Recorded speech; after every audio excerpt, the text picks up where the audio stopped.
Netflix. There's no reason not to $500 stock. Buy Netflix. It's a Two. fuck Sorry. beautiful. Hi, everybody. Welcome to the 8-Bit Bro Show.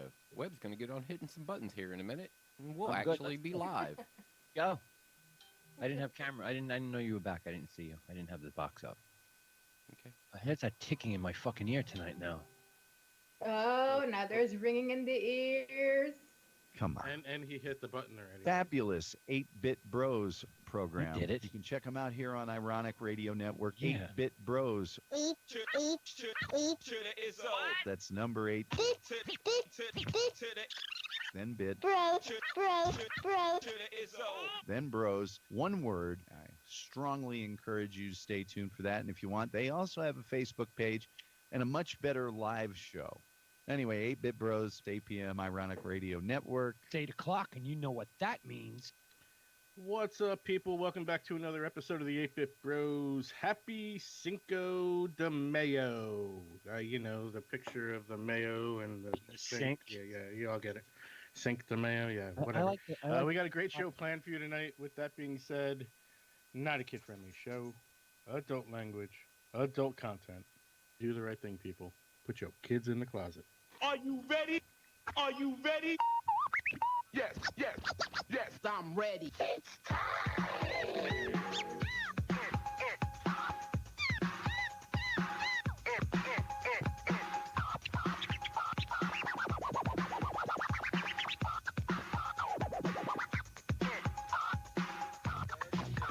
It's Wednesday.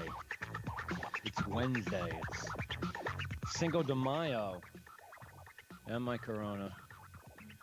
With a big fat lime in it, if you can see that. Here you go. I know you can see that. Big fat lime in there. We can see it. Yeah, I was looking at my little camo over there to see. May the 4th, Cinco de Mayo. May the Sith be with all of you. So we're starting a little late today. That's my fault. What happened? I don't know. I broke myself. You broke yourself? Broke myself and then forgot Broke yourself, fool? and then forgot to get back into Slack and be like, yo, I'm good. Fuck it. Oh, so you didn't. Because I was just imagining, like, Webb, just like little lady in the commercial. I've fallen and I can't get up.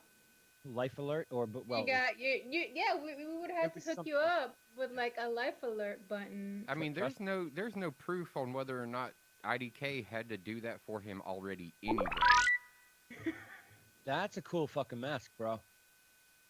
Oh, yeah. On this Yeah. side, it says UPS Pride, and then on this side, it's got our UPS logo. We got the blue camo. The peak season ones were the brown camo.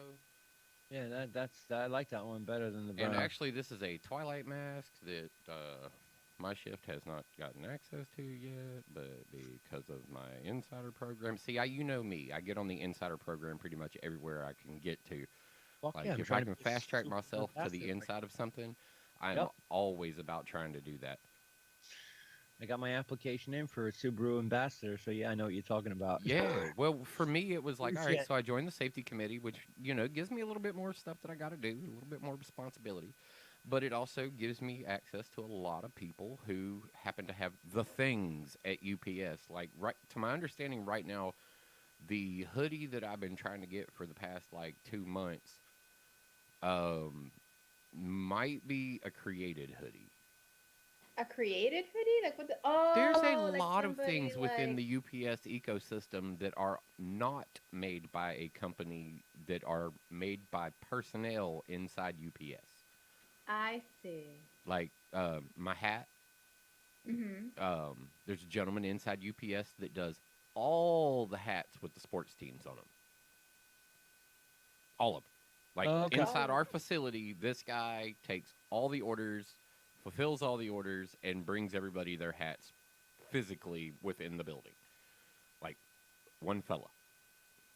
And that's how Q Wow. got her green UPS hat with the Eagles logo on the side of it. That's how I got my black one with the Redskin logo on the side of it. Mhm. Also have seen a really nice alternate for the Washington hat. It is a updated version, so to speak. It actually has the W on the side of it, but it's got in homage to the old logo, the feathers coming off the side of it. Really sweet looking stuff. And that hat I Nice. saw after I'd gotten my hat. Of course. It's always the way it works. Yeah. Well, there's a lot of Washington fans inside of our building.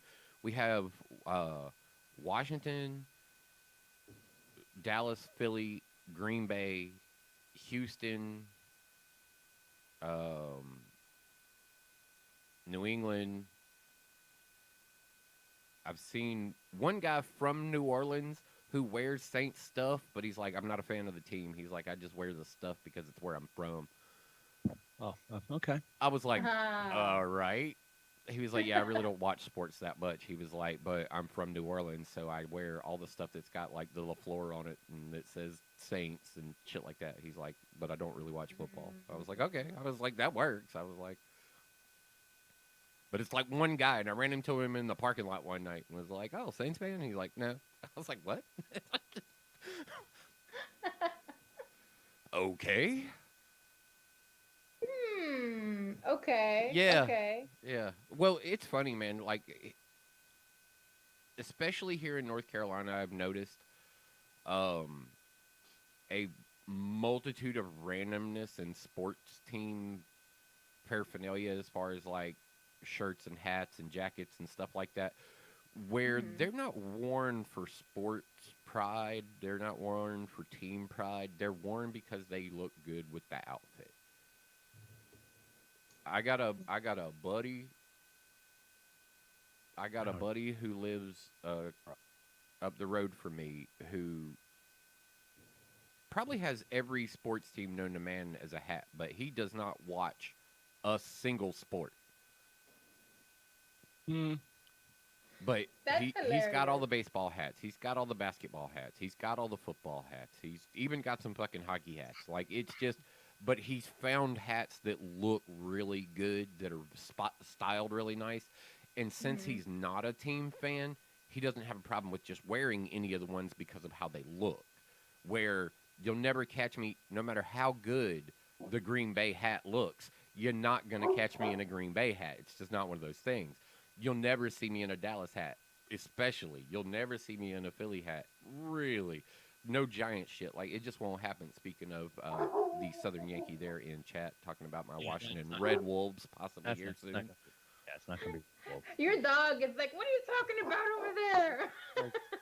That's like Sone's dog. As soon as we start the show on Mondays, like, Sone's dog comes up and stands just inside of the camera and like kind of dances around a little bit and gets a little annoying. And he's like, I know you're doing your show. I see the camera's on. You should be letting me outside. Why are you sitting here in front of the computer? We need to go this way.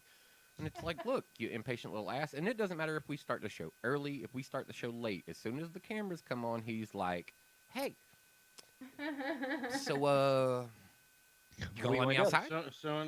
Someone hasn't headed it off at the pass and take him out before he starts the show? He takes him out, brings him back in. The camera comes on. The dog wants to go back out. Yeah, there's no nipping it in the bud. The dog just is like, You're not no, paying this is what we attention to do. me." The show starts and I do this. This is everybody remembering that you have a dog. It's the plan. And that's his part of the show. He's like almost part of the intro because he has That's so to do it. cute. We do the intro, and then someone's like, well, you know what time it is? And it's like, oh, it's time for the dog to go out. Oh. Yeah, he's annoying as hell, but you know how it is when it comes to your dog. You love them to death, even though they are probably the some cases, more annoying than children. Yeah, in some cases. Children will eventually figure out, how to poop on their own. I mean, Hopefully. I mean, dogs do as well. You have to take them out, though. Fortunately, Doggy door. large fenced-in backyard. Yeah, I'm not doing a doggy door. Mine don't need free reign. So what do you do? Do you just keep them outside? I mean, I open the door whenever they want to go outside. Pop the door open and they go outside and they hang out back for whatever length of time, and then they come to the back door and they go, "Roo," and that's it. Yo. They're like, "Yo, I'm ready to come back in." I'm at the back door. Yeah. I have pooped Yeah, I've done my business. I'm done with the outside world. Like, please let my pampered ass back in. I got a couple of them that are that way. That like they only go out to do their business, and they're not really out there to hang out. They just go do their thing and come back in. And then I have other dogs that like I open the door and they'll spend the day outside. Wow. Like they just will stay out there. They'll lay on the asphalt. They'll lay in between the cars. They'll lay out in the grass. You know, if I pop the garage door open, they'll lay at the front of the garage. They don't really go and lay in the garage. They just lay right there at the front door of it. But yeah, that's them traditionally. That's so cute. They're great. When there's 5 of them, it's not as cute as you think it is, though. 5 dogs? Yeah, he's got a fucking. I got BB, Ruckus, Red, Silver, and John. Oh my god. That is insane. True. Well, they're good companions, I bet, right? Oh, they're all very uniquely personality type. Ruckus is definitely me completely, like all my influence. You can tell in how he acts and does things. And then BB is the combination of me and Q. And then the 3 pups are a weird combination of the 4 of us. Because BB's got certain characteristics that are just BB type things, and then Ruckus has got his own little type things, and so the puppies have displayed some of those characteristics, as well as just kind of, you can tell that they lean towards one person or the other. Like Yeah, Red that's really Red is cute. definitely my boy, and John is definitely Q's boy.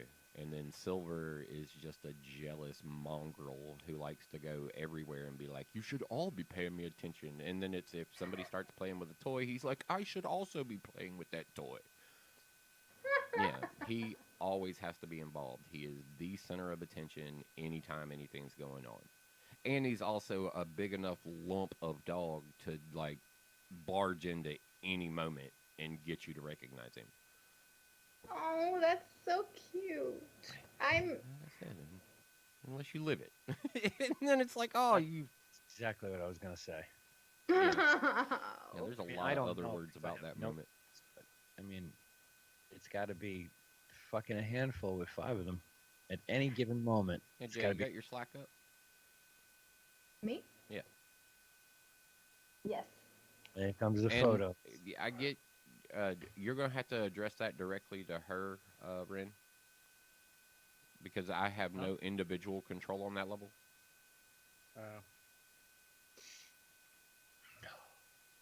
That seems better now. Yeah. There was a hot comment about mics, but it seems to have balanced itself out. Ren, you're actually a little low when I really look at it, but I was playing with shit over here to eliminate the popping, clicking, fucking over here. which is okay. great. Me I and know. Stone have found the best way when Skype is up. If you want to eliminate that noise in your ear personally, go into your system settings and literally turn down Skype. You'll get rid of the hum within Skype. I don't have. Yeah, the hum I don't have anymore. That's I killed that off. I was getting a popping from my wire. It was definitely picking up feedback from something. And it was this. Mm. 4 o'clock in the morning the other morning. Yeah. There you go. That's how cute my dogs are. This is going directly to Jay. I'm gonna send her a picture of the Okay. mongrels. But So yeah, go ahead. Go ahead, 7.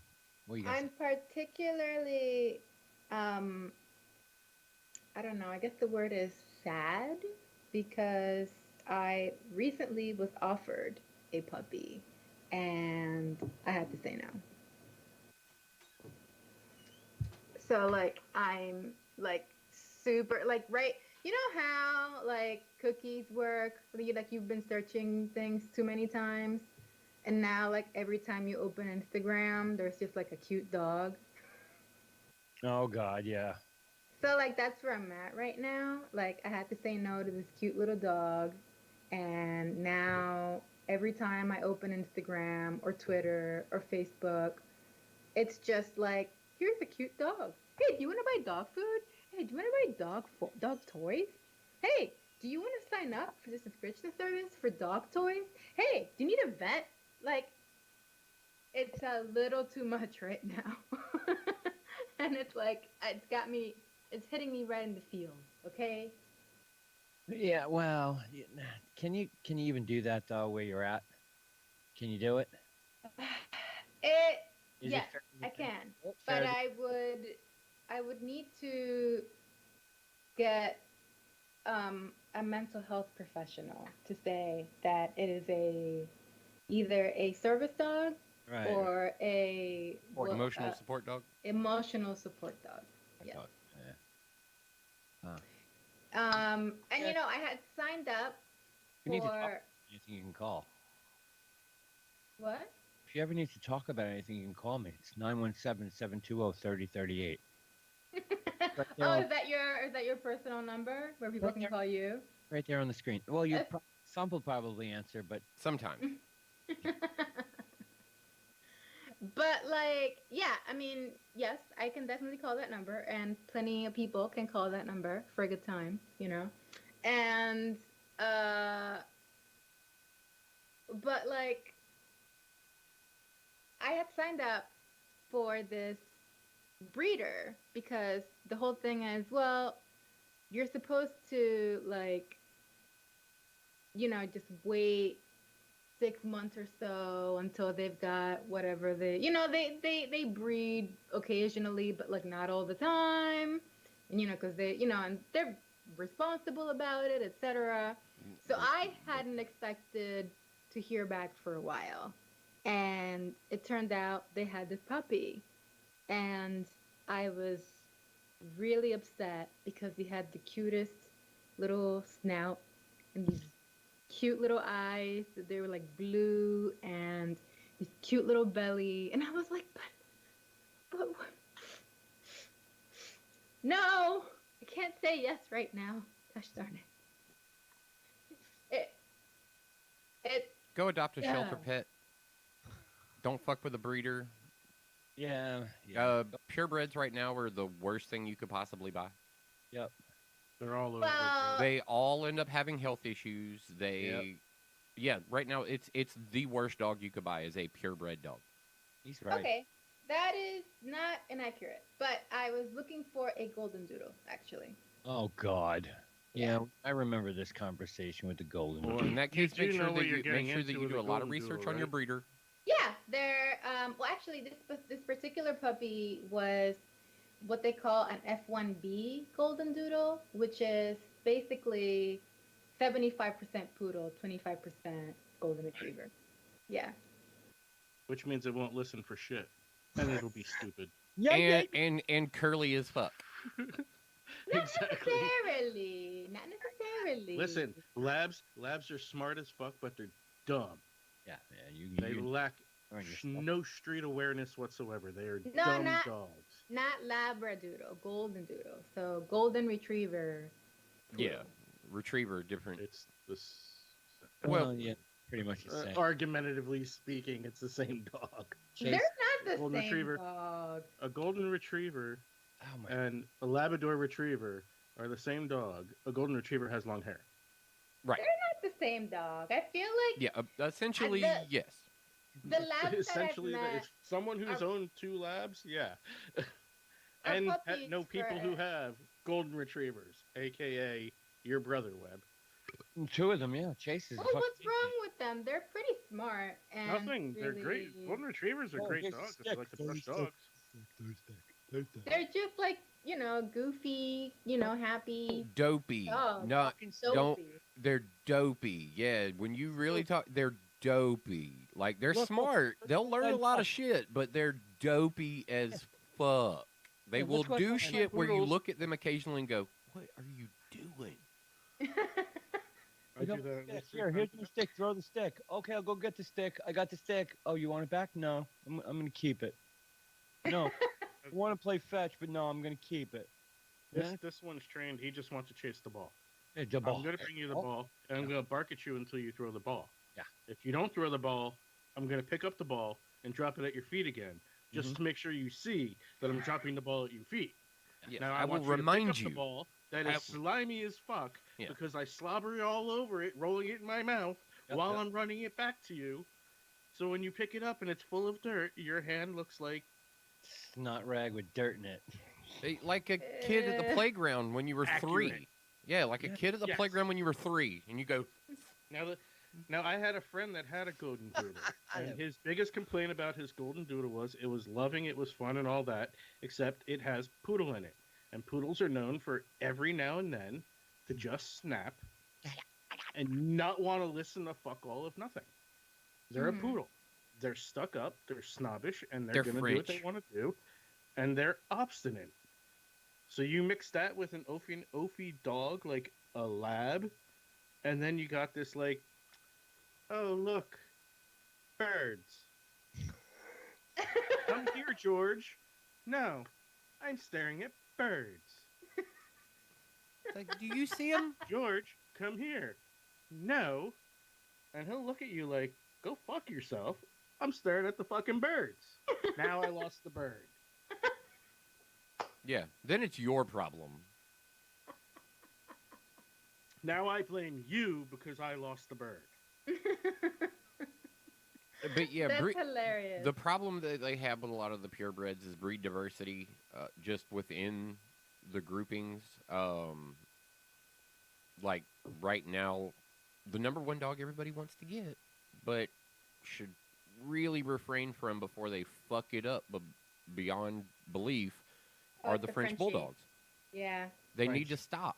they need to stop with Yeah, the the Frenchies. popularity of them needs to chill out. They need to. They already have their own issues just from being a Frenchie. They have their own issues. Yeah, They- they've got scent gland Breathe below. issues and breathing issues, Yep. and It's the Have same you thing that ever- happened with pugs. When pugs were super popular, all these pugs were being bred that had all kinds of nasal issues, and they already have nasal issues to begin with. I mean, their nose, snout, all kinds of snout and mouth cleft issues. palates, and everything like that. Yeah, I hate yeah. those.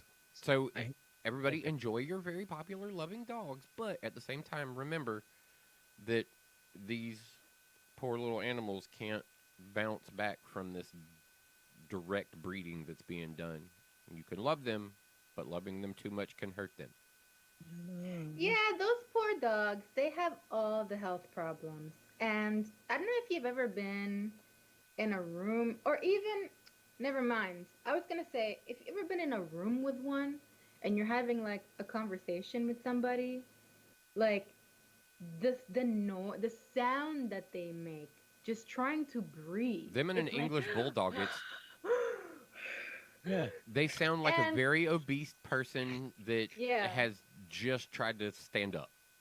And they're just sitting there. Yeah. They're not doing anything. And one of my friends had one, and we were on the phone once, and we were like having a conversation, and there was this crazy sound behind them. It was like this, like, I don't know, it sounded like a truck. And I was like, what is going on over there? And he's like, oh, that's just my dog sleeping. Yeah, he's sleeping right here I'm next like, to me. What? Oh my god, this poor dog. Like, is he okay? And they're not. No, They- he's suffering from sleep apnea. Somebody needs to Yeah. roll him over a little bit, make sure he's actually breathing instead of fucking going through the flap. Like, that's the thing, though. Like that's why my argument with breeders, like, I'm kind of firmly against the whole breeding for finance industry, like, purely to make money, you know. Like, I ended up with 2 litters. I only wanted one because I just wanted my boy to have some puppies so I could see what the puppies were going to be. And then I was going to get rid of those puppies, whether it be to people that I knew or for some cash on the end of it. I ended up with 2 litters, and we donated the second litter to a Pitbull Foundation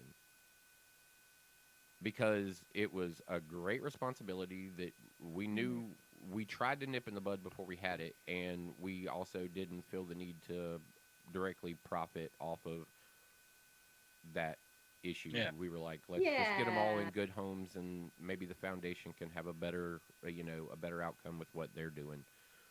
And that's we let them go that route, and made sure that we didn't wait on BB anymore, and got her tattoo. You gave her a tattoo? No, the vet does. Yeah. When they go in and do the surgery to fix a dog, she has a little Oh. green stripe on her belly. Oh, I didn't know that. I didn't know that they tattooed them once they fixed them. It's so that you know that it has been done, because sometimes the scarring over time will fade, and you Yeah. could never tell whether a dog has been fixed or not I without see. Okay. without doing more medical procedures to like an MRI, shit like that.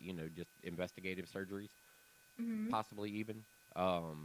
So that they started doing this tattoo, and they do it while the dog's in asleep, so that you know it's not a traumatic issue for the dog. They just wake up, and we pick on her now about it being her little tramp stamp. We're like, you and your tattoo over here on your belly button tattoo, you little Yeah, tramp. it's funny. It's the wrong spot. That's so cute. Yeah, Stomp, I had a question for you. I want to know. Are you getting any of these like bribery deals down in North Carolina to go get vaccinated? Oh Bribery yeah, deal. every time you're told about an event, Yeah. you're told that you can go get vaccinated and set up your appointment if you haven't. Yeah, well, I'm talking like bribery. Like our governor up here in New Jersey is like, yo, you get vaccinated this month and you take your COVID card to any one of these breweries and you get a beer and a shot for free. And you can get free beer. I mean, yes. it wouldn't surprise me if they're really all over the place around here. But remember, I haven't dipped my toe back out into the social system yet. So Okay, because the newest one up here now is the Yankees and the Mets. You can get vaccinated at the stadium. what is this retarded? You can get vaccinated at the museum if And you if go to and- the. But what does the museum give you? Do they give you $100 gift certificate, or they just give free day? Skype just won again with me. Oh, great. You just get like a free day at the museum. Okay, because if you get vaccinated at Yankee Stadium, you can get a ticket to a game free. Here you go. That's awesome. All right, so Webb, when are you starting your vaccine treatments, or have you already? Fuck that shit. I hear you. I'm not getting the shot. I'm not doing it. So Not doing it. you're telling me that unless they lift the restriction of being able to freely travel without a vaccine, you're no concert, no you can public free- event. You can freely travel inside the United States with no issues. Even all you need is a negative PCR test. In fact, I'm going to the game. So it's still just go get tested at the event, and you're okay. Going to the game tomorrow. Here's my negative test right here. And after May 19th, I won't need this to go to the baseball games anymore. Why is that? Because New York City is, this is weird. I was trying to figure it out today, and everything you read says more information to follow. But basically, what's going on here is May 19th, Yankee Stadium is full capacity. But that's a lie. Yeah, I've been reading that too. Wow. I've been reading like restaurants are gonna be fully open. Well, check this out. Check this out, because Friday I'll be at the bar. I closed the bar when the last time you could sit there. Friday I will go to the bar and open the first time you can sit at the bar. But here's the deal with Yankee Stadium, and I can't figure it out. After the 19th of May, this month, Yankee Stadium is full capacity.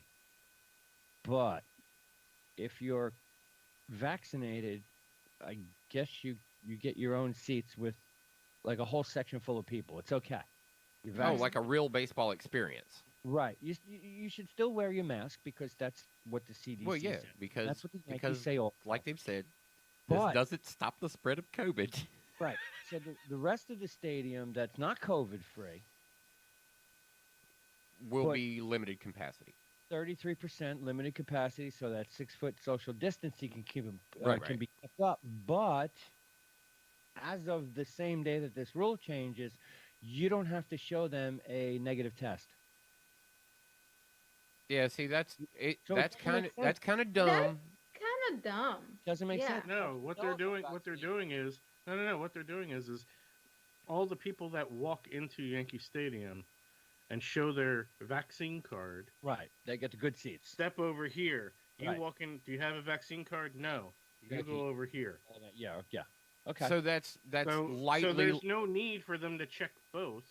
This is the conversation you and I were having yesterday, Webb, when I was like, Yeah, but- 55,000 people. How are you going to get everyone in the stadium if you're checking everybody's vax But vax card or testing? it form? doesn't take that much time because trust me, it doesn't take that much time because when you go to the game, you've been there with us many times. You don't know what gate I like to go to. You wait, or if you're going into gate 4 by the Hard Rock, you're standing on line, and all of a sudden there's some guy coming up going, "Make sure you got your ID out. Make sure you got your tickets. Make sure you take everything out of your pockets." And that's The when you reminder and- guy. Right. That's when you and I usually go, "Oh shit, I'm taking my hat off, put my wallet in my hat." This way, you just scan my hat, and we're good to go. Well, now that person is going, COVID card, temperature, you're good. Show me your tickets, you're good. Okay, temperature. So there is no. It doesn't take that long to get into the stadium. I've already done it. Yeah, that's Yeah. true. Flying anyway. But you're doing it at a 30% capacity, not Yeah, at full yeah, I get capacity, that. where I get that. So 20 hey, minutes before a game or a half hour or an hour before the game where those lines are wrapped around every which way and the line is down the fucking block and around the corner. you hire more people, and then you thank the governor for creating jobs. Yeah, I don't think it's gonna be that much It's of a a time problem. thing. Yeah, we'll see. Because trust me, Well, this is, no, they already foresaw it being a problem. That's why they're not requiring you to show a negative vaccine. it's just They're just going to say, you got a vaccine card? Yes. Go that way. a little weird. I just can't wait to be there tomorrow. And It's gonna Wait be a until you little go and buy, strange. wait until you go and buy your tickets. Are you, You vaccinated? know, Yes or no? yeah, they're If gonna you ask say you that. no, you're gonna be. It's gonna be like you can sit in these sections. Fast track. Can't sit behind home plate. nice track, fast. Yeah, fast. your pre-purchase of tickets will fast track. Are you vaccinated? Yes. No. No goes to this line. No vaccine Mhm. line will be this way entering the stadium. Vaccinated Right. people fast pass into the fucking stadium into their one giant section that they get to all party in, Yep. while Yep. all the rest of you. Go to the bleachers. Go sit all the way back there. with the COVID. Losers? Like, would you be? You'd be a Non-vaxxers loser and a will get winner at the same 300 time, and right? 400. Because you're kind of getting your own section to hang out in, Yup. where you ain't got to worry about. Like, I personally, I'm a bigger fan of the smaller capacity because Me too. it You keeps people know- off of you. I'm not against that either. I have to admit, I'm feeling a little bit rushed. Like, I don't really need everything Did to you read that reopen. Oh, I don't Did you care. read that See, article I put in general? Yes, I read have it. no and I fear on agree. any level as far as that's concerned, and I don't care if they open right back up and all the way up. But there's something to be said for social distancing. There's something to Yeah. be said for the fact that you ain't gotta be up on me, motherfucker. Yeah, that's what I'm saying. It's like I don't really need to go back to people being right in front of my face. all Yeah, fucking I'm day. like, but Like, that's I'm more of a good. personal. That's more of a personal choice. It has nothing to do with anything other than the fact that I just enjoy having space. And this Yeah. time period of mandatory give me fucking room has been glorious. I know. I was just saying to my friend the other day, like, I don't know how I feel about this whole business with like, oh, we're just gonna reopen everything and we want everybody to just like. I'm like, no. Yeah. Then You they're gonna still then they're gonna need overcrowd the to- areas, and then when I go to the I bar, I'm gonna have to squeeze know. between people to get a drink, and fuck that, I dude. don't want to be squeezing into places. I'm Yeah. totally used to having space now. I would have Can liked I to have still seen a have my- reevaluated revisit fire this code conversation that cut in the 6 number of months. every establishment in half.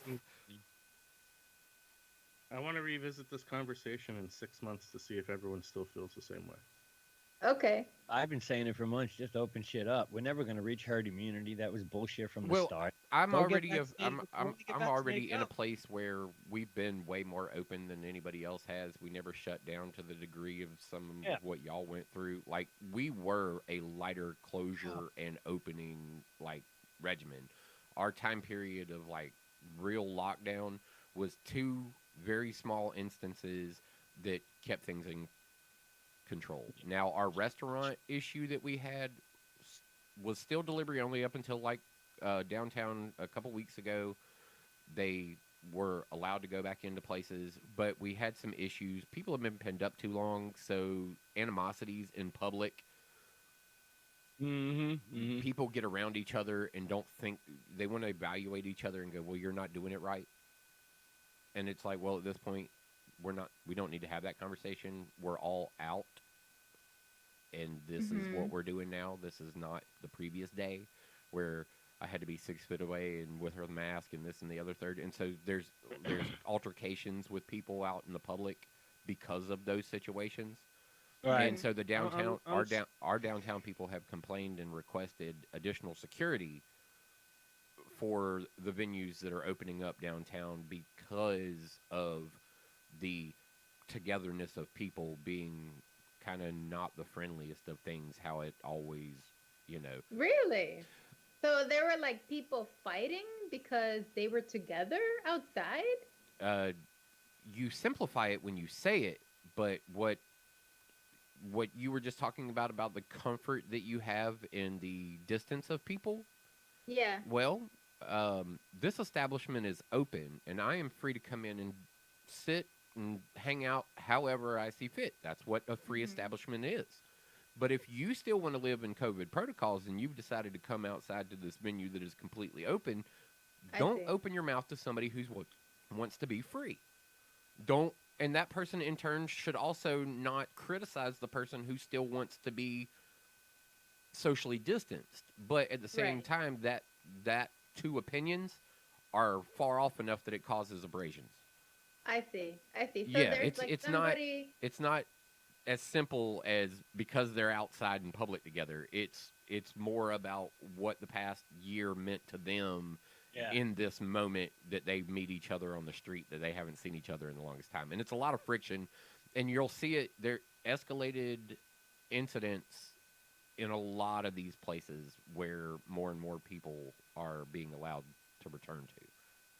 Crazy. Yeah. Yeah, I mean, personally, I have felt some of that where I got very used to taking a walk and going to Times Square. Like, I live walking distance to Times Square. So I got very used to just walking around, not being too worried about anybody getting too close. And maybe a week or two ago, I just happened to be around and I walked by and there were all these people just like standing there. And I was like, what? See, but Get away from me. That's What are where you that's doing? where you just need to separate yourself from the situation and let them live their free life, and you can live your COVID conviction.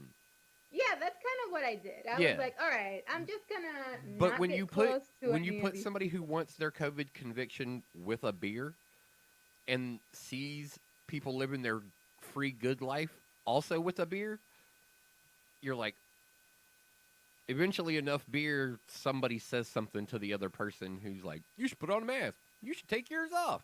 Fuck you. It's kind of the problem. It's just You it's a very know- much a difference of opinion. I had a conversation with one of my coworkers. I've had a couple conversations with different coworkers because my office is making preparations now to reopen on a limited capacity basis next week for whoever feels they're Hasn't ready left to go back out New into the York or New world Jersey. and no, whoever feels they want to go back to the office. And there's certain protocols if you've been vaccinated. There are certain protocols if you have not been vaccinated, and it's no harm, no foul. There's no judgment of whether you choose to get the vaccine or not. Well, and I that's an spoke with individual. That's an individual preference of judgment. I can't say there's no judgment because No, I'm my sure company- somebody there has an opinion. They're just not Yeah. expressing it. No, the company made it very clear during an all hands meeting that there will be no judging of anyone who chooses not to get the vaccine. I like the fact that this company thinks they have control of personal feelings. It's a not. glorious thing. I think it's. I think it's. I don't want to say they drop. I don't think they. I don't want to say they dropped like the hammer on it. I think it's more like, look, everybody. We live in a company where we all appreciate everyone's ability to choose. They gave Well, you a can trigger you warning just keep stating the that this is about to non-vaccinated happen whether people anybody likes it or away not. from Get ready. me so that they can keep their COVID to themselves? Like, are they going to like manage this in some way? Like, If you are vaccinated, you can basically go to the office. I believe the regimen at this point in time is, regardless if you've been vaccinated or not, if you are in the office, you're wearing a mask. But we also work in a WeWork, so it's not just our office we need to concern ourselves with. It's the 100 other offices that happen to be in the building. Oh, wait, that hold on. Really can't control what's Your going on. your company has put a policy in place in a business that you don't even have. You're not even the company that's there. Their offices are in shared workspace. It's a WeWork. But well, that's what I'm So- saying. So So you're not three allowed to be hours- judgy, even though the other company next to you may be allowed to be judgy. What about the one How before? are they going to know? What about the room? What about the company before you who used the same space as you? Nobody wait, has had our wait a space since minute. pre-pandemic. So, what is the judgment thing about? Like, if There is you no are judgment. vaccinated, My point. so if you're in, but the judgment will happen because I it'll was be like, very these are natural obvious. feelings that people will have when they see each other. This is very interesting because when we had the show last week, I brought up the concept of a divided America. This is where And this is all seriously just feeding into it right now. Right. But the judgment, What? like the to Webb's point, I'm not Webb, Thump's point. It's like they can't. There's the You idea can't of- police personality. right. Like we can put guidelines in place. Facebook tries. It's not putting guidelines. Like, I don't work for a major corporation of hundreds of thousands of people. I work of a company of 60, which in the office there is probably at max capacity, I believe it's like 40. But the other 20 people, including myself, who is pretty much remote, are all over the world. Whether it's England, Okay. Switzerland, South America, West Coast, Central America, Central U.S., South. Well, see, you're it's all talking over. about bringing people back into an office, and this is a conversation we had very early on in COVID. You know, what's the other side of that look like? Well, we see major corporations all over the place talking about how the work from home environment inspired people to leave the vicinity of where these office buildings were. Yep. You've got people who've moved to middle America to be away from every fucking thing that are still doing their work, which this is Yeah. good for the infrastructure of the country, to be honest. This is how you get broadband networks into the rural areas and put that web infrastructure in place, is because you put these big money companies in those environments where they need that communications capability. So personally, I think for the infrastructure of the country, that this is better that these people have moved out of these industrial There- centers and these major I- metropolitan areas and are helping I these agree. rural areas develop. Yep. Even though I it's agree detrimental 100%. to the cities, Ohio.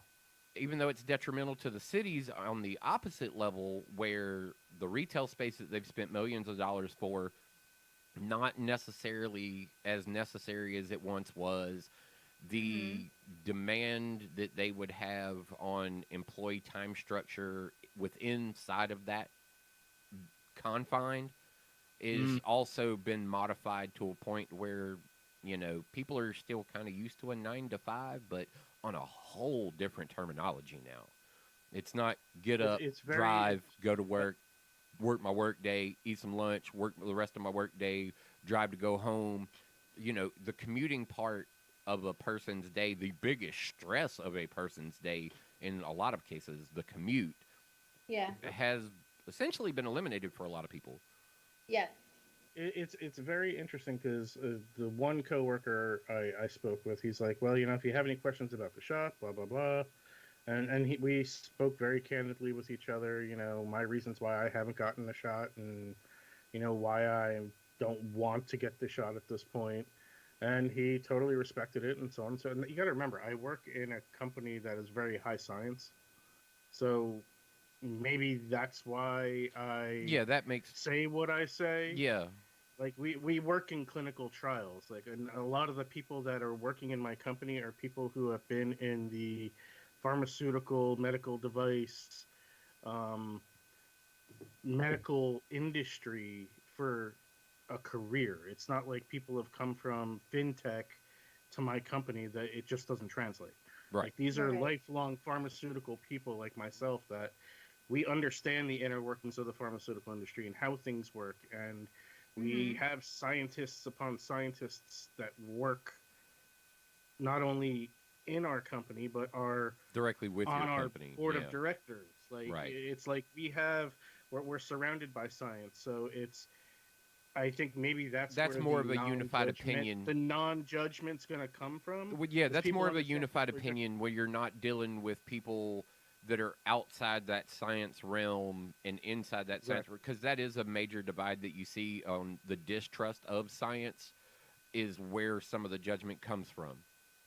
Your key word right there was distrust, because I don't know if you got to read the article, but the article I posted in our Slack general channel yesterday about, I don't trust you, or I don't trust anyone anymore, that whole, like, going back to work thing, was one of my teammates reached out to me yesterday specifically just to have a conversation, because he answered this survey that we had about going back to the office, and his boss reached out to him and was like, so are you ready to go back next week?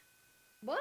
And he answered that he would be ready to go back once he was fully vaccinated. So the next Okay. logical question is, When's your second when shot? are you comfortable? Yeah, No, when's he's your already done. Like, my company is very, like, those that are going to get vaccinated are very vocal about Being vaccinated. not my first shot. Okay, so I'm the going conversation today to get directly my with this second guy in turn was he'd be ready to go back next week since he's fully done with his regimen then. Right. And all of a sudden, he started to feel very anxious because he felt that, and I think it's like, first He New set York in said judgment. July 1st. He started to set First- in judgment. He started to look at the coworkers that he worked with, and he No, wondered no. about the environment, about safety. May I interject? No. Hold on. Can I just finish just let me Yeah, finish what my- are you trying to say? Finish what you're saying. I know exactly what he's trying to say. We're going to finish it for him. God. First, New York said everything would open July 1st. Uh-huh. And then 4 days later, Cuomo came out and said, well, we're accelerating that, and it's May 19th. Yeah. All of a sudden, he started feeling anxious that he feels that July 1st was like an attainable, it was an understandable, it was something he could prepare for type thing. Now, all of a sudden, you're going, oh, you're accelerating this by almost a month and a half now. And now I feel that everything is just happening way too fast. Right. He's the one who found that article, Look that it up. Slate article that I posted. He read that article. He's like, I can't disagree with anything in this article, and this is how I feel. Look it up. It's called COVID anxiety. And I've read 3 other articles from medical journals. One that predicted this would happen exactly as it plays out. As more and more people get vaccinated and others don't, and the system starts to open up, people are going to freak out about trying to go back to a normal life. Well, I think that part of the lesson that we should have learned from this experience is that perhaps normal was not so great. Oh, why? Because walking around with a mask on is better? No, because that's- being crammed into a crowded subway is What? not healthy. Like, Do you think that's going to change? You think what? All because of a pandemic, all of a sudden New York City is going to buy like 60,000 more train cars to I extend? don't know. I'm just saying, I'm not rushing to go back to do it. I'm saying I want some flexibility. There's a I'm saying- large percentage of the population that feels that way as well. And like I said, we're not. What Ren's talking about here with a company that has 40 employees that could return to a workspace. They also have 20 other potentially abroad continuous employees that never return to an office, and that number I'm one of them. that number could stay on that end of maybe it's 40 people who never show up Somebody and rolled 20 people who have decided that they're going to come back to the office. Well, the biggest accelerator of, I think, a lot of these people feelings are, and then I don't know, Webb, I know you read a lot of financial news, is one of the articles I read today was there's like 4 banks that the CEOs are all ready to be done with Zoom meetings and get everyone back in the office, and JP Morgan. you know, Yeah. you're going to be here 5 days a week, and all of a sudden all the employers are going, whoa, whoa, whoa, whoa, whoa. Yeah, JP Morgan. I like my flexibility. I have proved I can do my job. That's not true. I don't need. A lot of bosses are now questioning what their employees are doing. Of You're not course they putting are, but it's in a motivation to try and recoup what they've essentially lost Yeah. to COVID. And Yeah. I Well, if don't you were- necessarily look, know if- if they're right in their assessment of wanting to bring these people back into a building. I don't know if that's... General, I actually agree with you exactly what you're saying, Thump. And you know me, I'm all about go fucking back to work, you know. But I think it's still a little too early. Well, Just- I just think Hold on a it, second. I think it General should be question. managed on a case-to-case basis. And if companies have proven, like, I understand you're about to take a loss on this retail. Remember, we talked about the retail space. Yep. You're about to lose this commercial space Yeah. that you spent all this money on, and because it's useless to your company, and you want to not just lose it. You don't want to write that off as a big company loss. You Mhm. want to utilize the asset that you have. You don't want to liquidate. Right.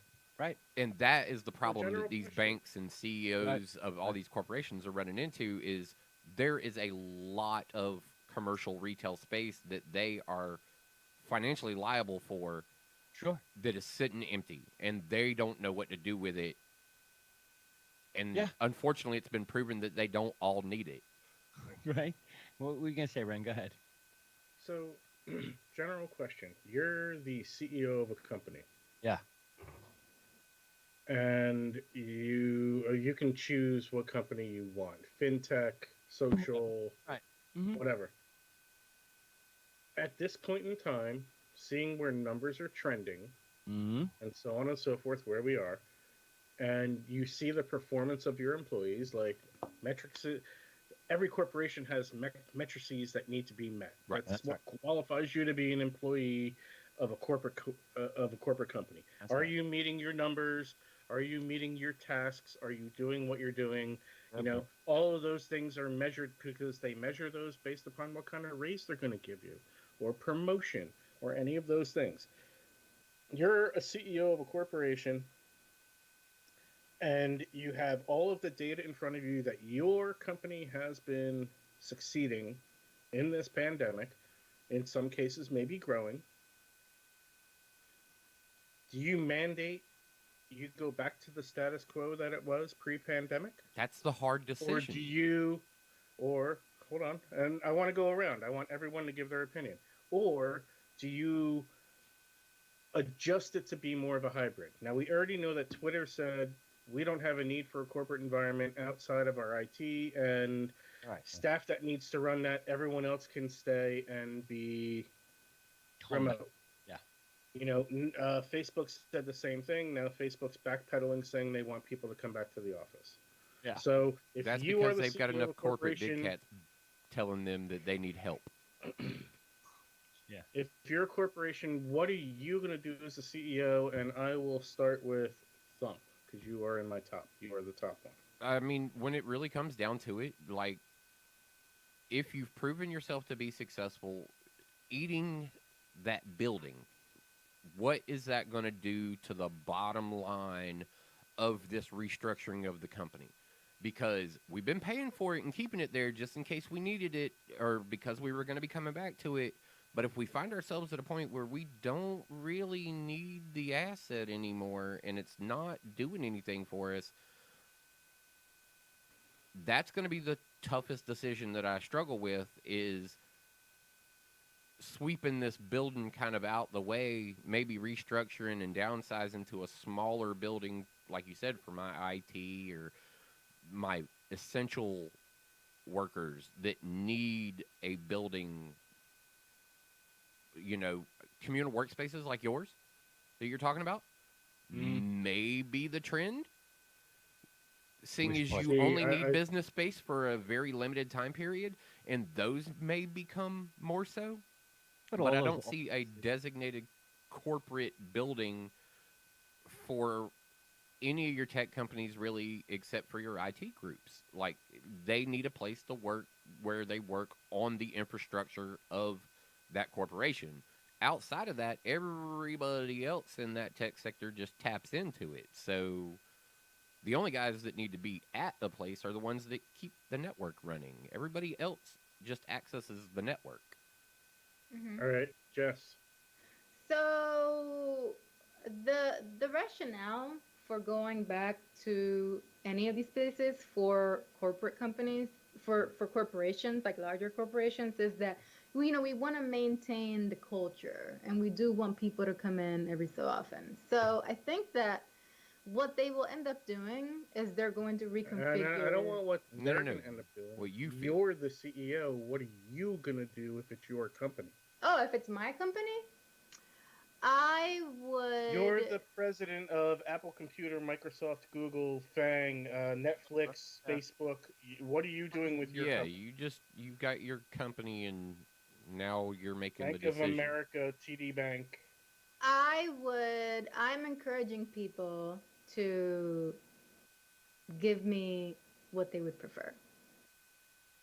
And based on that, I would have a hybrid model. Like, I think that's the future. I think that's the way that I would do it. I would have, because I know a lot of people really do want to be in the office. Some people are like, oh my God, I miss my office. I hate my kids. I hate my spouse, whatever.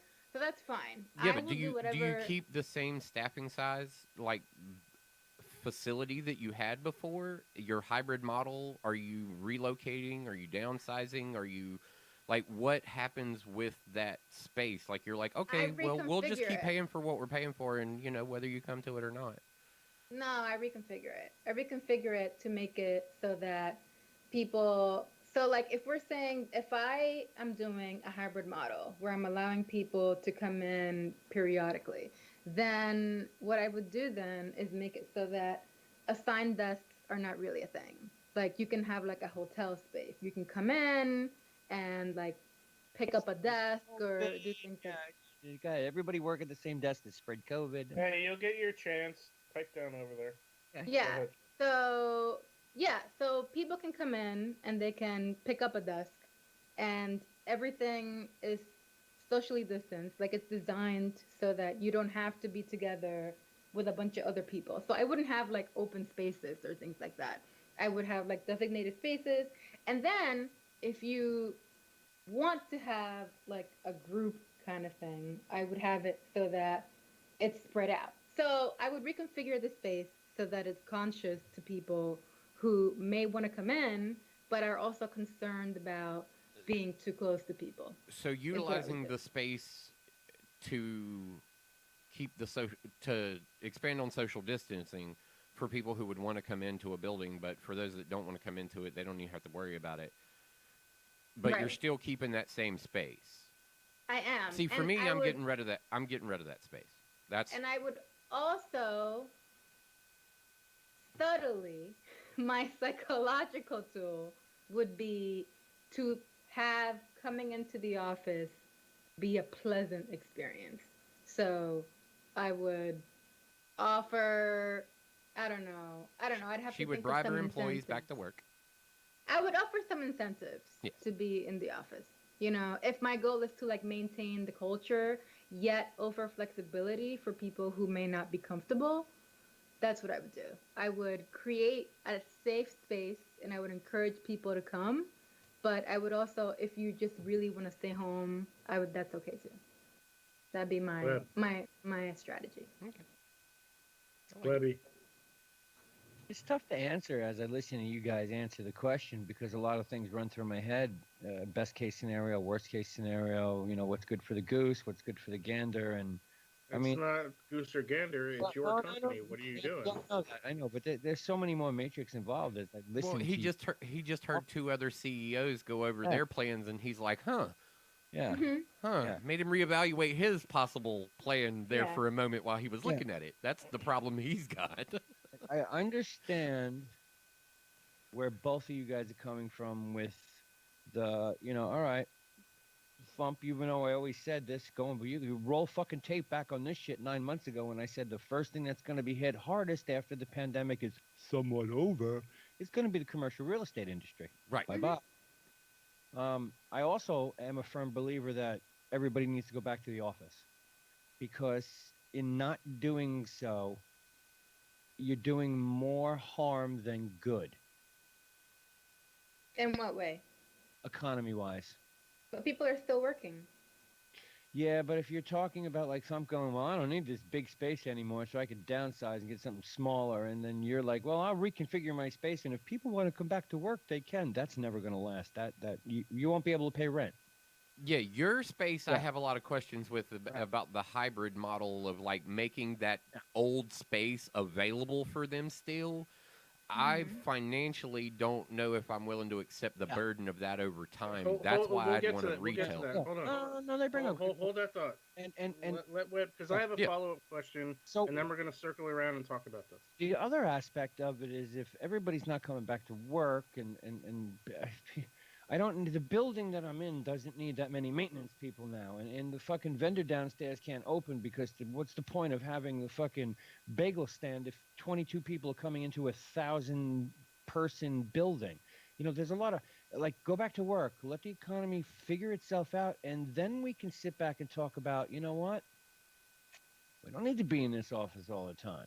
And we can start to figure out how to scale down commercial real estate and then do what everybody's going to want to do and turn it into viable living space. We've why unfortunately do had a the year that we first- scaled Hold on. down. Let him finish. Yeah, that's what I'm saying. Let him finish. Exactly. Well, No. Some of these companies are gone. Like your vending company, Right, that guy yeah. probably still doesn't have a company. you Yeah. So that like damage has already been done. You Correct. restarting a company and then scaling it back again almost that's a waste seems of time. futile. Like Yeah. it's Well, already And non-existent. then Well, I I will get- add one thing to what you said, Webb. Everyone should go back to work. It's good for the economy.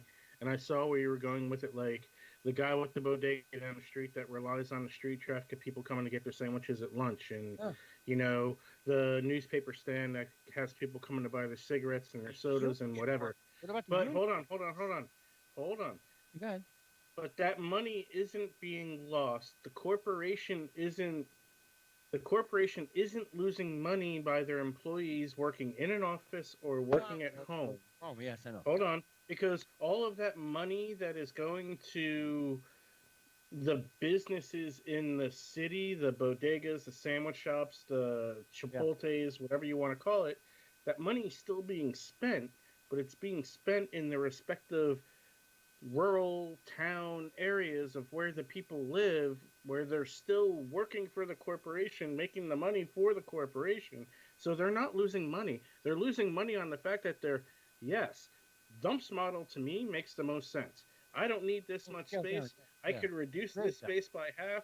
So if I own 4 floors in a high-rise tower, when my lease runs out, or if I can get an early out on my lease or sublet it or something, offload 2 of those floors. I maintain 2 floors. I incorporate Jess's idea of we have our social distancing because we know we're going to have a 50% capacity, maybe, of our employees. Could be 30 to 40%.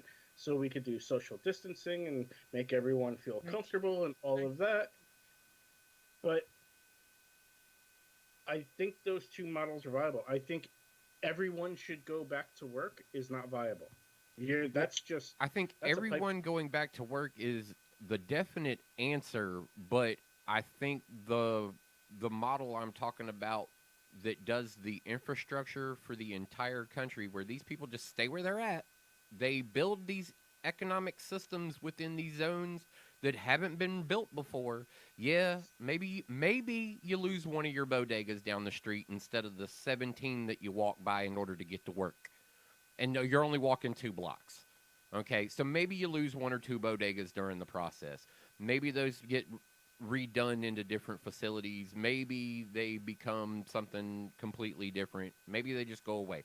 But Middle America, small town place that hasn't had anything for the longest time period, now gets better network. They get more culture. They get more of everything. It spreads everything out more, and we utilize the land that we have instead of just commuting in metropolitan areas that so far during COVID have been proven not to be necessary. You know how? Okay, so It's a redistribution of wealth. fuck that term. I hate that term. I hate that term. There's no, I'm not. That's because he doesn't want to redistribute his wealth. I mean, he's not talking about like socialism. He's talking about we already live in like socialism, but there's no such thing as redistribution of wealth. Here's the only issue I have with, and this was a great topic to I bring don't know. up. If half the people in New York move to Ohio, then Well, that hey, is look, a redistribution of So wealth. Let's say this model. That's not a redistribution. Maybe no, it's not. It's a redistribution of wealth. I mean, Yeah. it is. It's Yeah, a all of those people, geographic instead of distributing their money to Geographic. New York, now distribute their money to Ohio. Wealth. Maybe that's a better clarification. A geographic Geographic, redistribution yeah. of health, Yeah. not Yes. like taking the money out of the what Trump is saying. Take the Yeah, money take the money out of the major metropolitan area and put it in areas the rural environment. and put it in the Middle America and the rural areas. Yeah. Better Like, highways, that's better a- roads, that's better a all that redistribution tax of money in wealth. these areas, better infrastructure for the entire country instead I of think the primary difference there is that the distribution of wealth isn't just saying we're going to take money from these people and give it to these other people. No. It's literally people making a choice and First. saying we're going to not live here, we're Yeah. going to live over here. when they and we're paying relocate, our- their right. wealth is And by redistributed. relocating, they're supporting their local Middle America, their local South Amboy, their local Greensboro, North Carolina, their local Matawan. Sorry, you live in the city. Summerfield.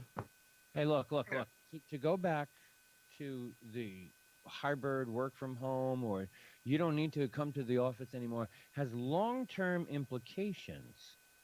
Yes. Believe it or not. Oh no, we argued these during the first 2 weeks of the pandemic about how the long-term ramifications of this pandemic going on and the after effects of it would completely restructure the metropolitan environment. And yes, that is a long-term ramification. Yeah, we're coming out of the COVID phase, and no one needs to go back to work. Real estate market is going to be in the shitter, and that's exactly what our current presidential administration doesn't want. Well, New York's retail problem would be a thing. Well, California's retail problem would be a thing.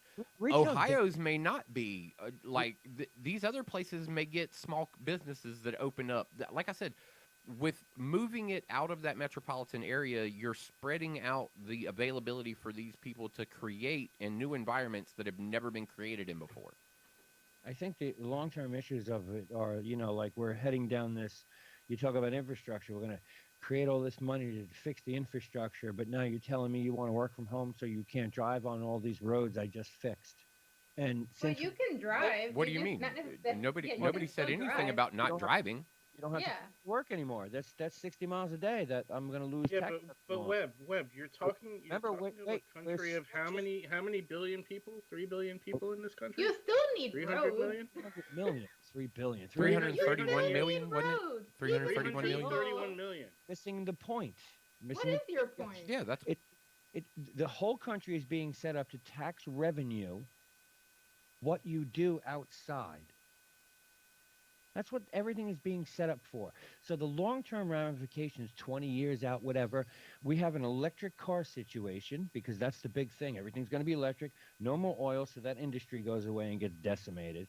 You got electric cars coming in, and they plan on taxing you by the mile instead of, because you don't need gasoline anymore, so we're losing the 50 average, by the way. The average is 43 cents a gallon is tax money. They're losing that. They already know it. So they're already talking about coming up with how many miles you drive with your electric vehicle you're going to be taxed on. And now They don't want you not to stay home in a hybrid Wait, model. and who's doing this? Like, who specifically? This is the EPA, the government. The government. So the federal tax- EPA, the Yes. federal government has said that every state that you drive in the nation, you will be taxed per Tax mile on by- your car. Yeah, by electric cars, because since they know they're all going EV. Well, and they I want mean, to- actually, that's one way to condemn the industry to failure. There is to overtax the industry. Really? Not really, because what's the difference? Okay, so we're going to charge you 4 cents a mile, But versus they said versus that's what they're doing. That's their plan. Ver- They're just gonna tax you per mile. yeah, that's basically what the idea is, because they're losing the gas tax. See, what you don't realize. Hold on, what you don't realize is That doesn't sound right. That you're sounds made up. paying 50 cents a gallon gas tax in most states right now. So if you fill up your tank, you can drive 320 miles. You're being taxed on that 320 miles at 50 cents a gallon. So they want to switch it over for electric cars to be like by the mile, half a penny a mile, 1/1000th of a mile, whatever it is to make up the difference that they're going to lose from no longer having. Oh, so they want to redistribute their wealth.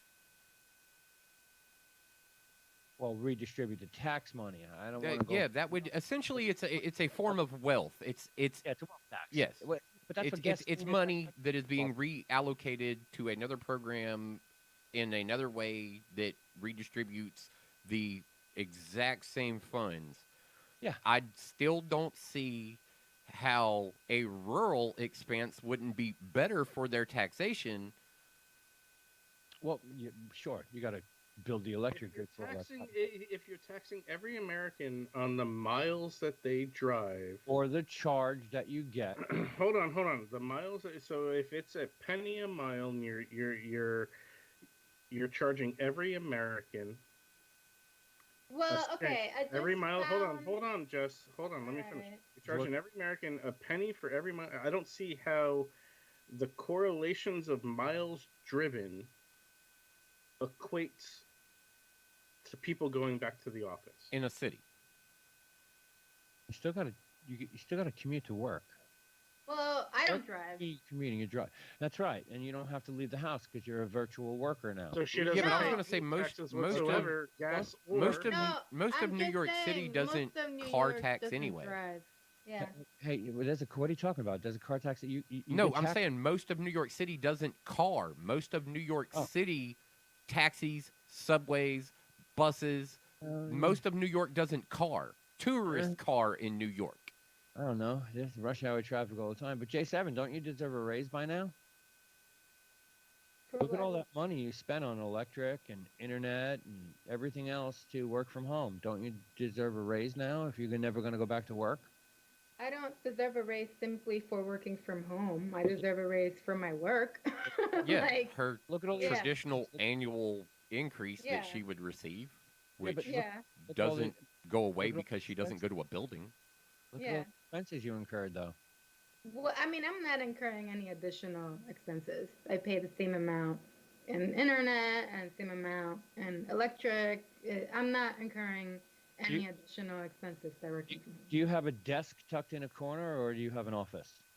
I have a desk, which I actually have to replace. I don't really like it anymore. Oh, you replace it, so you got to pay for that. Yeah, You but should- she would buy a Okay. new desk for her home office anyway. It's Sure, a no, natural. It's not a added expense because she's got COVID. I'm It's just- not. It's not part of that. It's something that she would traditionally have done anyway, which would Like- just come out of her natural funding. No, I spent that Web, back. you're looking to move into a new room and buy a new desk. Yeah, but I'm Should not. someone pay you No, I'm not an employee. because you're? Not an employee. You can't Yeah, go down but that do you road. think that if you were working for a company that they should be liable for you to do that because you're choosing to move into an office? Yeah, if you're gonna kill out my office and make me work from home, you're gonna pay for half my shit. Otherwise, you keep the fucking office open and I go to work like a normal person. Well, a lot of employers have already done Well, that. that's kind of A funny lot of- considering you haven't gone to an office in almost 20 years. That's not the point. You wanted me to play the hypothetical, now you're bashing me for playing it. That's not I'm right. not playing a hypothetical.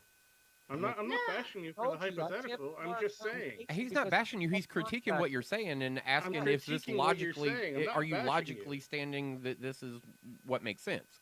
Like, if this were you and Sure, you were why still not? at your corporation and you've been working from home doing your job the same way that I work from home and do my job, where going into the office brings no value to me Sure it and does. very Social little interaction. value to the company, It's social it brings interaction. no value to me. How many hours a day do you sit home banging on a keyboard and having I see that you're in meetings all the time, but how much do you just hang out with a coworker and bullshit while you both work? Never. Never. But in the office, that's exactly what you do. You sit next to someone, you're banging on the work all day, and you're having a conversation with them. Like, you believe that fucking shit that happened last night in the game? Yeah, bro, it was fucking awesome, wasn't it? Yeah, yeah. I thought he was dead at home plate. So did I for a while. But now you don't have that. You're talking to a fucking dog. This one wants to buy a dog, so she's got somebody to talk to. Yeah, but you also understand. Yeah, but you also can understand, bro. Like you, I've been working remote pretty much since 2013. Yes. Yes. Like, I go to an office twice a week because that was an agreement to make my employer happy. 2002 for Not me. because I wanted to, Or not needed because to. I felt I needed to, not because I actually needed to. It was the negotiated deal. we'll I see made you with twice my a week. current employer. All I'm We'll saying see is you twice a week. all I'm saying is if I don't have an office to go back to, then someone's picking up some of the cost of what it's going to take for me to do what needs to be done. Yeah, but we talked about the restructuring of this for employees anyway. That Right. if this became this system, that you do pay for your internet of your people who need access. You do. Yeah. It becomes your corporate expense is to Yeah. take care of this. That's But yeah, exactly but what no, see, that's just it. You But if bringing you it up in the fashion downsize that and you all- brought it up with is not how you were saying it. But You were is the- saying that, well, if this is what they're going to do, they need to pay me. And I'm like, well, no, they just need to restructure the way they take care of their company. And that doesn't mean they got to pay you anything. What they do is they pay for your internet and they pay for your computer. Ren already gets a computer from work, right? Or you were getting one. I don't know if you still do, but I know you were You're at one on point it right getting now. one. So it's a natural You're part on of it what they right pay now. for already anyway. They just And don't pay for his internet currently. Not here. I had to give up my shit so someone could work from here. That is a problem And that's that for negotiation. they on your needed. tenant. Yeah, that you were the one who So lost in what? that And it deal. should have been like, I need a computer. Your strategy would just be a whole lot of complaints. Sounds like that's what your strategy is. No, it's not a matter of complaining. I mean, All right. saying, All right. So this is going down a rabbit hole. Let me pose the follow-up question now. yeah, go Okay. ahead. And this follow-up question I'm gonna let them in. affects a completely different industry. Right. So, your corporation, you've traditionally relied on your sales team to fly anywhere in the world to do what they need to do to close sales. The pandemic has happened. Your corporation is still thriving. You're still making 90% of the sales that you were making pre-pandemic.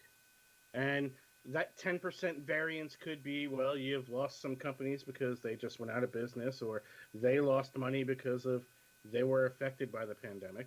Are you going to jump right back into the business travel for your sales team? Or are you going to be like, well, no, you don't need to travel. You can do a Zoom meeting with these people because you've been doing it for a year and a half already, so why should we pay for you to get on an airplane and, oh, you need to get on an airplane today and paying double the price of that cost? Are you going to buy into that? All right. So Bump goes first. Okay. I would actually maybe analyze the fact that 10% loss was recouped in the matter of not paying for airline travel, and that I can't validly say that I lost money even by losing companies and accounts. That was just a byproduct of what happened. But I do see that we're still making sales and we're still doing everything like we were before. The only reason for contract loss was company expiration. And that is a natural occurrence of business anyway. That I don't see. There are certain person-to-person type people that you know you're going to have to deal with. But am I jumping into the mass sales team corporate entity moving around the globe all the time? If I've proven it's not necessary, I don't see a reason that I'd need to go back to it, except on those individual basis where you know you've got some guys that you need to show up and smoosh. Yeah, that's kind of where I was going. Yes. Yeah, so I would analyze what that 10% actually is. I Right. wouldn't automatically assume that it's because the business is that closed. Maybe it's a customer that like really likes to be wined and dined and whatever, you know. But now And for you're that, talking an outlier. You're talking yeah. the edge case. You're not talking the everyday. So, Webb, did you hear the question? Yes. These two have answered. You didn't hear their answers. I What's heard- your answer? Are you going to reenact your sales force to jump back on the jetliner and fly around the globe to make sales? Or are you going to look at them and go, well, we made 90% of our sales last year. Yeah, no. I heard. You can still do Zoom meetings. I heard some of Thump, and I heard Jess. Me.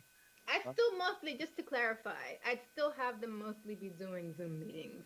But I would analyze that 10% and be like, okay, where is there a customer that actually needs you in person? And if there's a business case to be made there, then I would be like, okay, you can get on a plane. But that, as you said, would be an edge case. Yeah, in their individual case-by-case basis, that was kind of the highlight of both of us, is that Yeah. maybe if it proves itself to be necessary. Okay, one quick follow-up before Webb answers.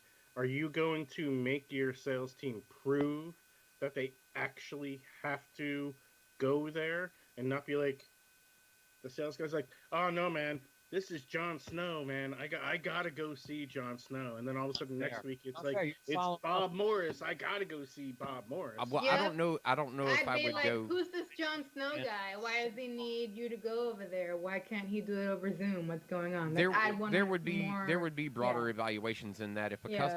customer was that hard to like deal with under this time Yeah. frame, we would have already evaluated that over this year to see who needed Mhm. that special attention, and would have probably already told them about how we would come back. Right. All right, Webb, you're up. You First suck question. for even going with the follow-up before I could answer, because my answer would have already killed your follow-up. So that wasn't fair. Okay, so now give us your answer that killed the So follow-up. what's your answer? Okay, so I would have to institute a corporate policy, and even though it goes against my better judgment, my sales team could do whatever they wanted with a limited budget as long as they were fully vaccinated. You want to go fly and see every one of your clients, going to be a limited budget. You don't have an open book, and I don't care what client it is. Jibby Bob Joe, who needs to be wined and dined, you're getting a limited budget. For the better of my employees to be safe, you must be vaccinated to go do your sales travels on a limited budget. Even though it's going to cost you more than what Something- the contract could potentially be worse, even though they just dealt with maybe Limited budget. Billy Bob Joe Morris for the past year, making those sales quarter over quarter. Limited budget. If you're going to go see a client that you've got that's bringing in a fucking $100 million or even $100,000 to my company, depending on what I'm worth, then you know what? Here's a fucking budget of like $3 or $4 grand. Go out, do what needs to be done. Be back in 3 fucking days. This isn't a Does that vacation. include airfare? Sure. Airfare's cheap as fuck.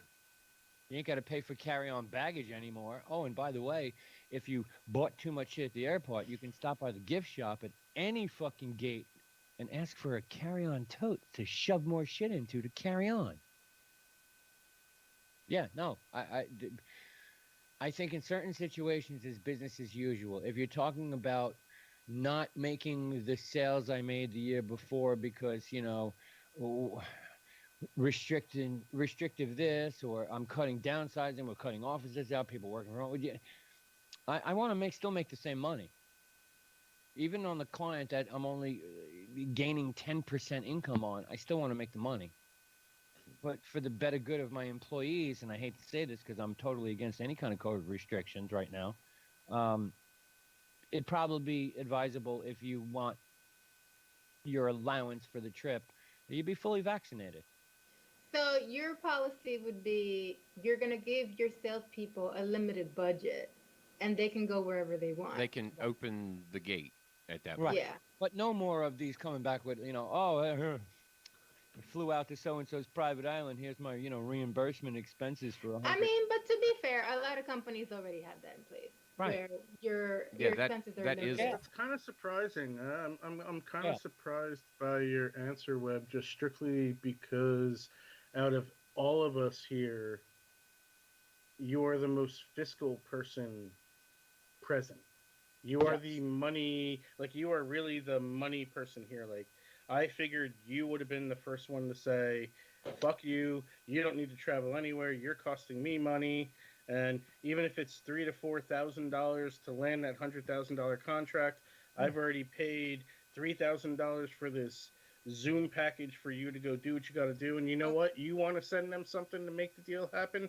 Oh, sure. Go on to 1-800-Flowers and send them a bouquet of flowers and have a nice day.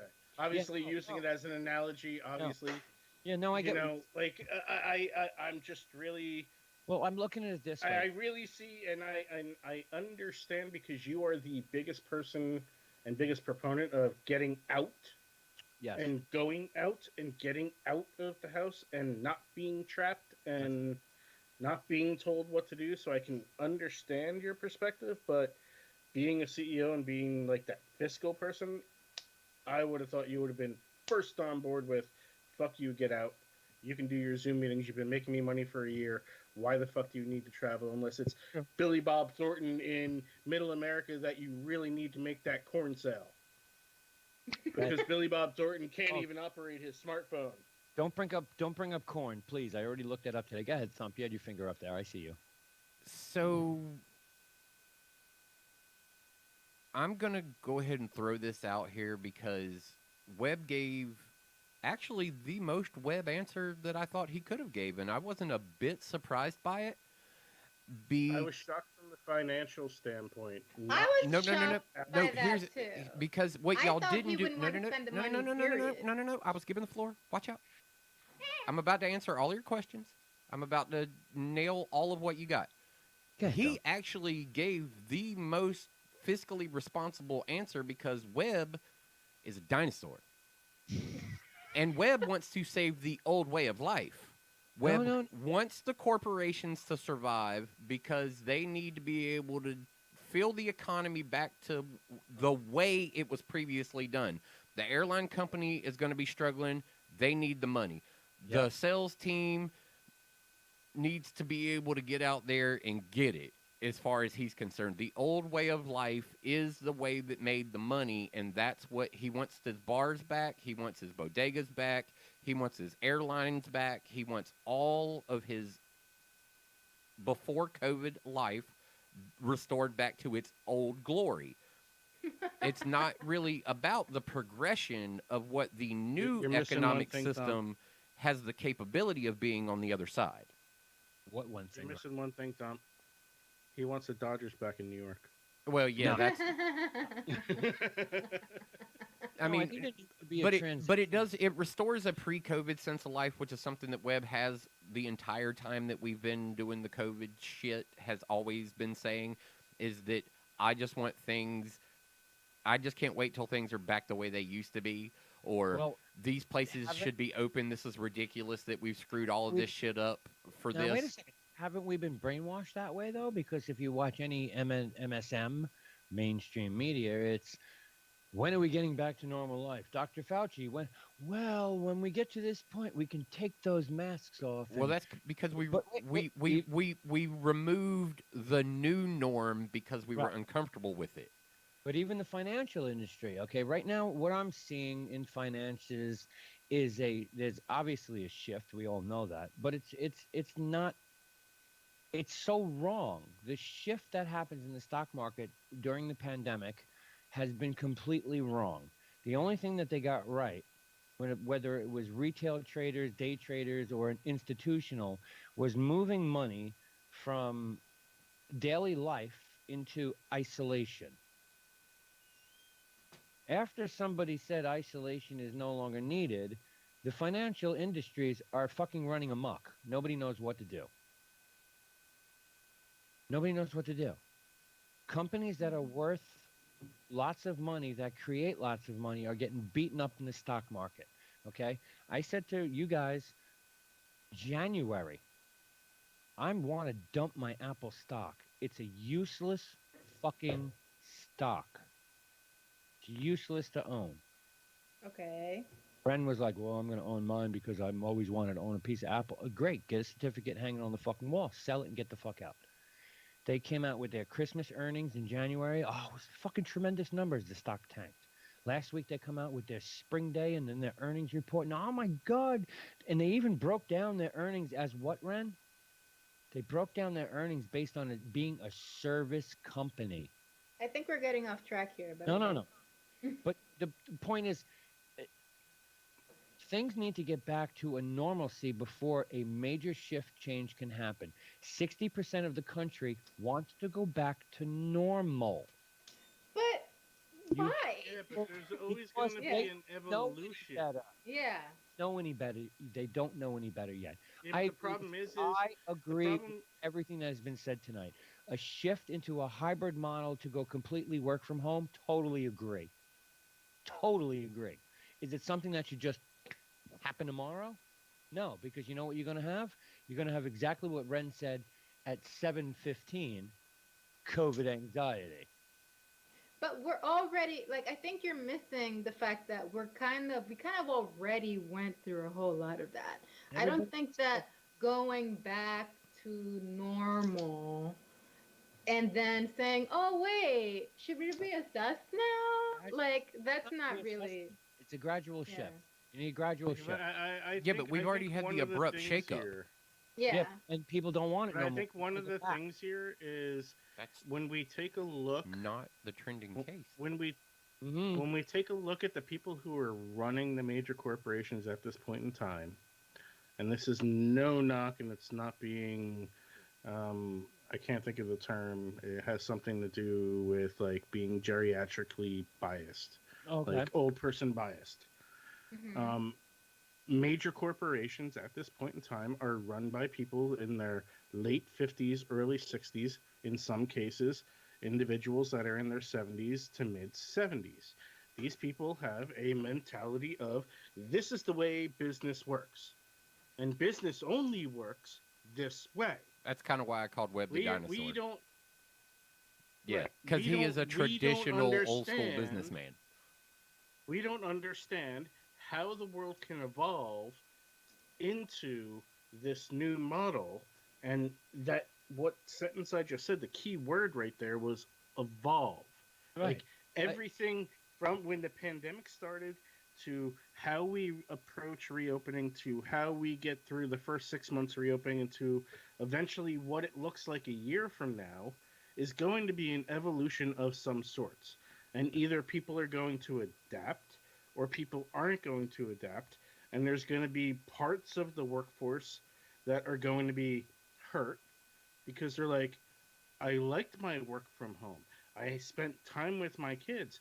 Now I'm going back to work 5 days a week, and my 3-year-old is acting out, and I'm being called by the school because my 3-year-old doesn't know how to deal with other students, and I got to leave my job, and all of a sudden it's getting to the point that they're hurt because the company's like, well, you're leaving too much for our good.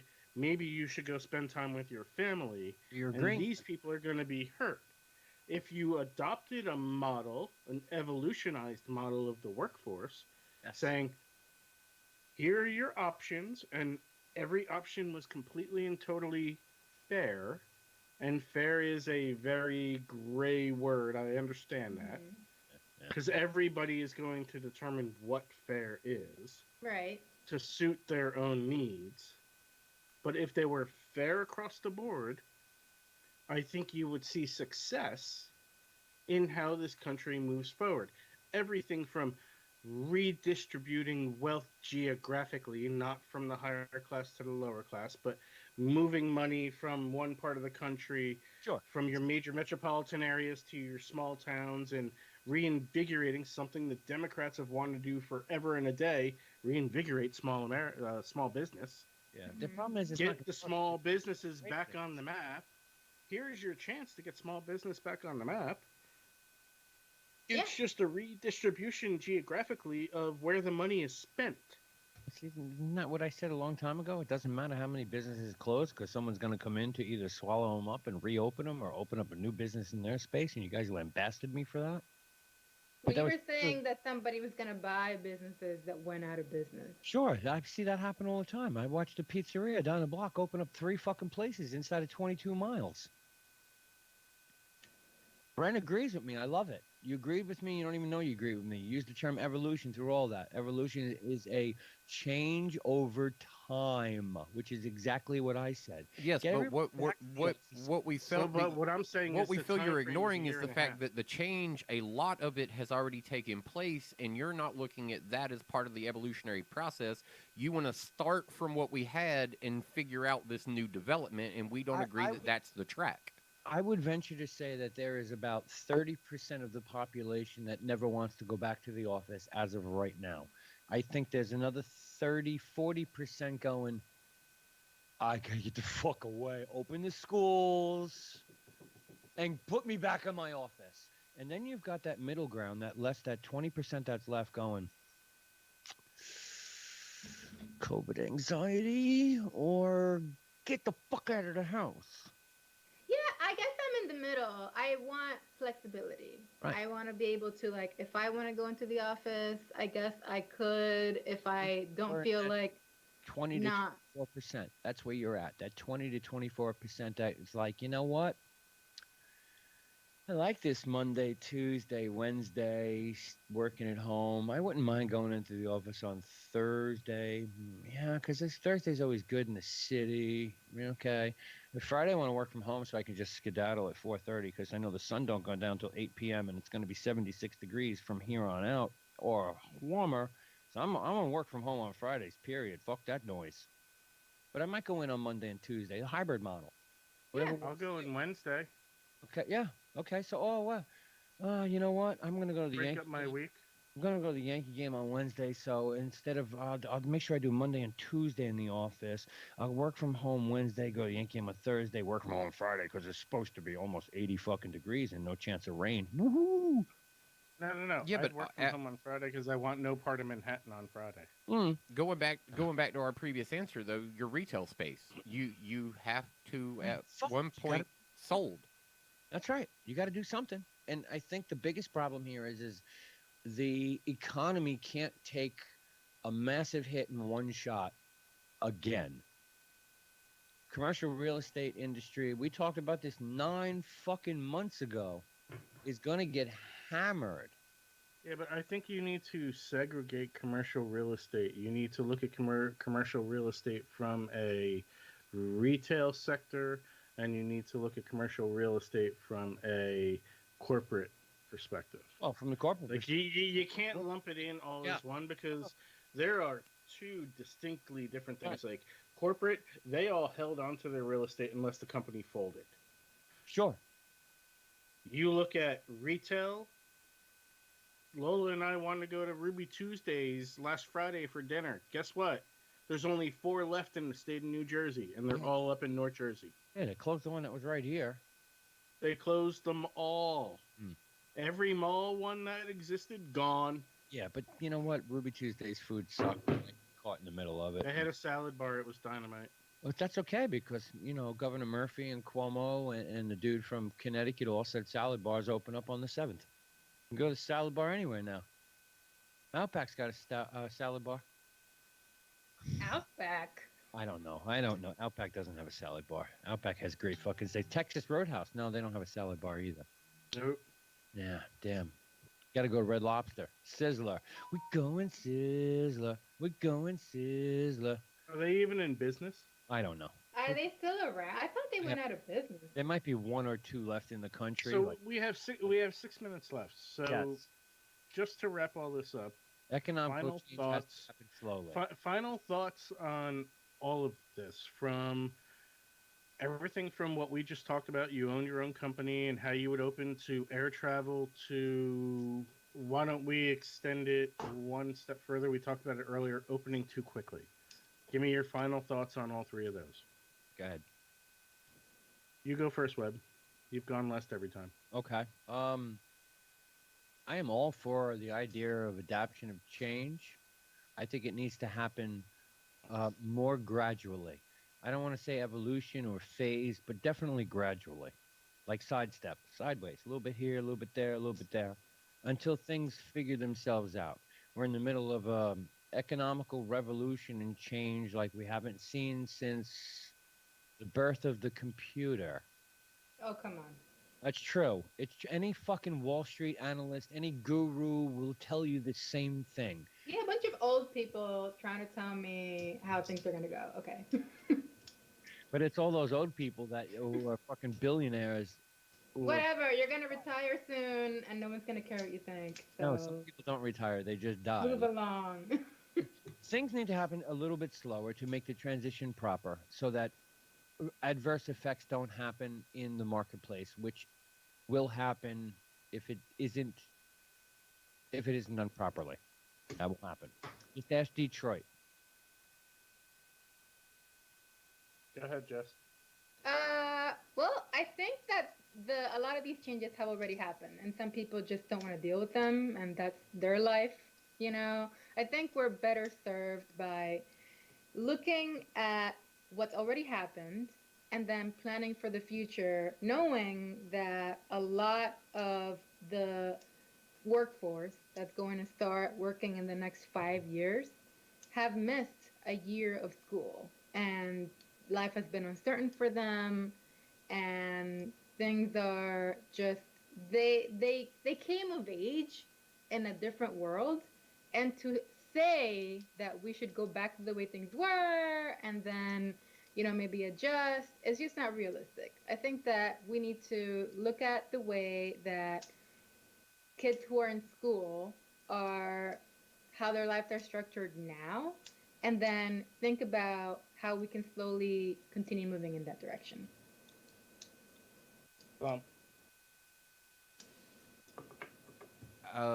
I agree with Jess possibly on this one. With a lot has already taken place, and a lot of reevaluation has already been set in motion for these companies to do what they're currently doing for at least an extended time period moving forward.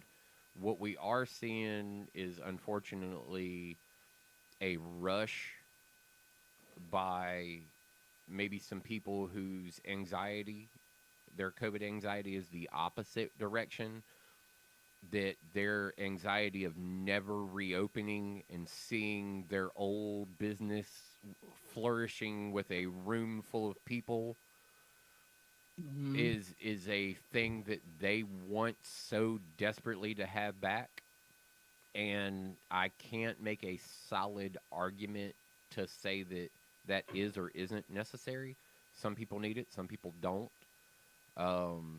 And to try and recapture too much of the old now may be more detrimental to some of these companies in the long run, because of that opposing COVID anxiety that is terrified of what that world inside that corporate bubble, every day in the car, every day in the building, every day passing these people, every day immersed in this metro area that I haven't had to deal with for a year now. And it's a reasonable anxiety for a lot of people to have, considering the fact that they haven't had to deal with it. And there's a lot to be said for the businesses that have adapted already. And I think the companies that need to go backwards, maybe they haven't innovated enough during this time period to keep their company afloat. For what if this was something that we could never have come back out of?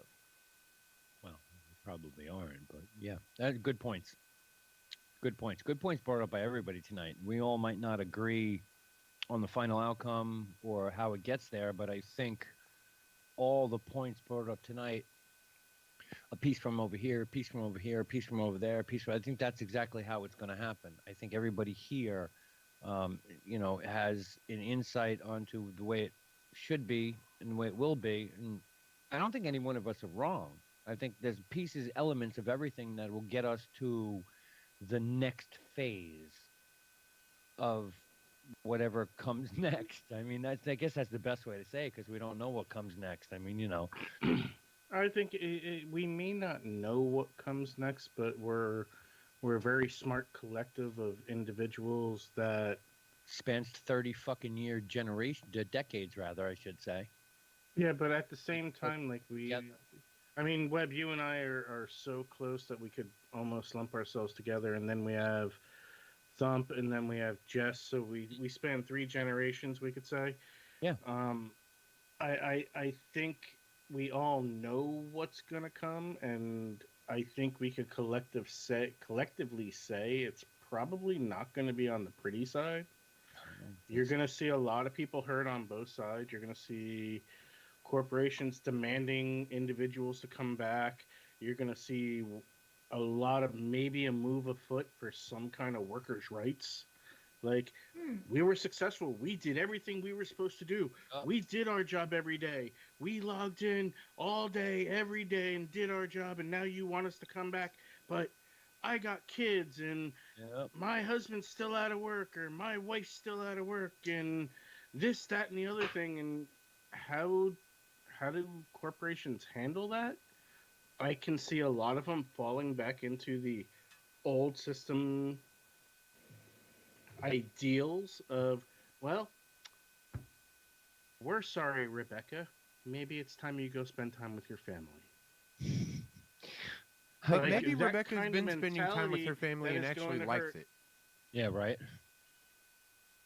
Yeah, but you're going to have the opposite side of it. I'm just saying, like, the idea that it's going to be cut and dry and everybody's going to be okay with it, like, all of a sudden corporations open up and people go back, and the 23% or 24% Webb that you say of COVID anxiety actually ends up being much larger, like 40 to 45% of those people that go back to work going, oh my God, no way, I can't do this. Oh yeah, I'm sure. Then what?